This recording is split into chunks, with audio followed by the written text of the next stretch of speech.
Good morning, teachers and students. My name is Laura Vera. And I'm Amena Felipe, and you're watching Mass TV.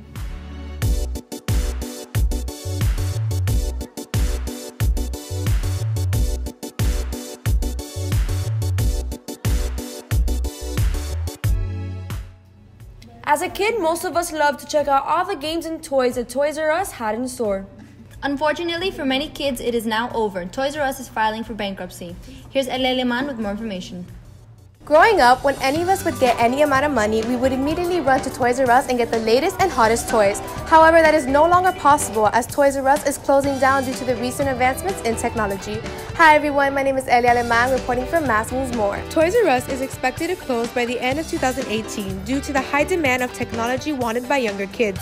This shows how far technology has really come and how much it has impacted the toy industry. Industries like Hasbro and these that are, they rely on people buying these bulky toys, they're not going to have that anymore. So it's unfortunate because, Toys R Us is the beginning. But now what about these independent companies that are selling their products in Toys R Us? Now that's where I see it becoming an issue. For many students, the closing of Toys R Us marks the end of an important part of their childhood. Conflicting emotions were swarming through the minds of those affected. I was super upset when I found out what was happening with Toys R Us and how they were closing and shutting down all their stores around all of the United States. Because that was my childhood, that was everyone's childhood, and it's just sad to see all these kids dealing with phones rather than playing with their friends and actually interacting socially. I'm sad to say that the end of an era has finally come. I guess iPhones, iPads, and video games have really taken over toys. However, even though Toys R Us is closing, the memory of the store will always remain in our hearts. Reporting for Mass Means More, this has been Elia Leman. Thank you, Elia Leman. The hit series that most fans are raving about, Stranger Things, has finally been greenlit for its third season. Our Mass correspondents Dasani Beasley and Daniel Fernandez are in the Upside Down with more on the story. Let's take a look. Netflix has now confirmed they have renewed the Netflix hit Stranger Things for a third season, although they've yet to announce a release date. What's going to happen in Stranger Things 3? Justice for Bob, a spin-off starring 8, the 90s? The Duffer Brothers had previously confirmed they were working on Season 3 in interviews, and it was only a matter of time before Netflix officially got on board. Executive producer Sean Levy has revealed the episode count for the new series to Glamour. We're there. It'll be an 8 or 9 episode season. We have a lot of questions about Stranger Things 2 after that finale, but it seems pretty clear the show will extend past Hawkins. The episode The Lost Sister from Season 2 saw Eleven branch out and hang out with fellow telekinetic wonder Kali, aka 8. Chances are this was an important step to establishing storylines outside of Hawkins. But as the ominous final scene suggested, the Mind Flayer could still cause them a hassle. According to the Duffer Brothers, they've shut the door on the Mind Flayer. But not only is it still there in the Upside Down, it's very much aware of the kids, and particularly Eleven. It had not encountered her powers until that final episode. Now it knows that she's out there. Levy has also told Hollywood Reporter that Eleven and Mike will still be together too. According to that hashtag show, the new characters are Mayor Larry Klein, described as a classic 80s-style slick politician. Next is Bruce, a morally comprised news reporter in his 50s. Last is Patricia Brown, who will be filling the role of the sweet neighborhood elder, a woman in her 70s. Netflix has also added Maya Hawke as one of the new leads and upped Pryor Ferguson to a reoccurring role. Hawke will play an alternative girl, bored with her mundane day job. She seeks excitement in her life. Ferguson appeared last season in a guest role as Erica, Lucas's strong-willed little sister.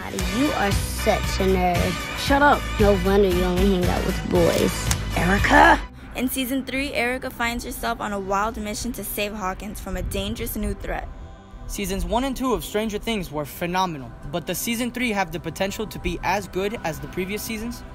I'm a huge Stranger Things fan, so I believe that both Season 1 and Season 2 were very enjoyable, but since the plotline was so complex, I believe they already told everything they had to during Season 1 and Season 2, so there's not really much to tell during Season 3. Some of the characters in Season 1 and 2 had minor roles, others had major roles. New characters will be added to the show. Some of the old ones will have bigger roles.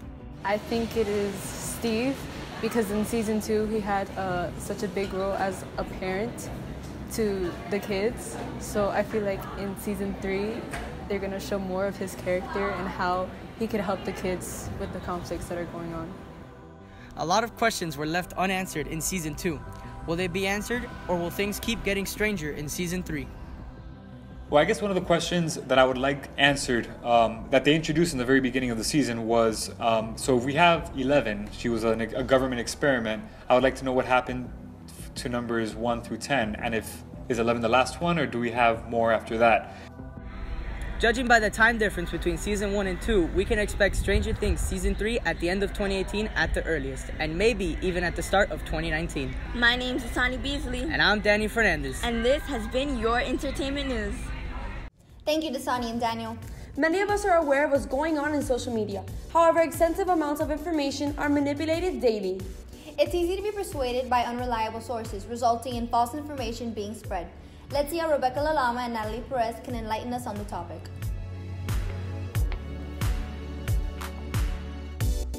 What? Bruh.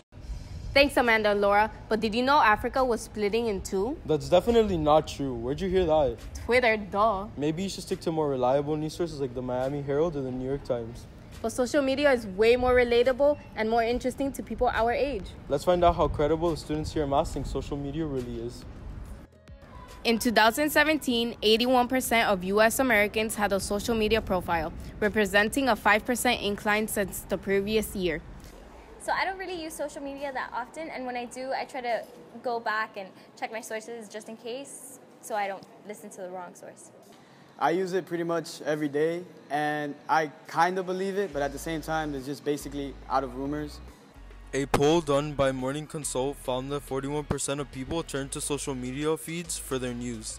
I don't usually believe anything I see on social media, obviously, because people post their stuff to be like, to get attention, to be dumb, I don't know. After listening to other students' responses, I think I'm going to take their advice and stick to more credible sources. Anyways, you're better off reading more into a subject than jumping straight to conclusions. Don't believe every rumor you hear. Thanks for watching this week's segment of Mass Feed. Now back to you, Amanda and Laura. Thank you for watching. Don't forget to subscribe down below to watch our future episodes. My name is Laura Vera. And I'm Amanda Felipe, signing out.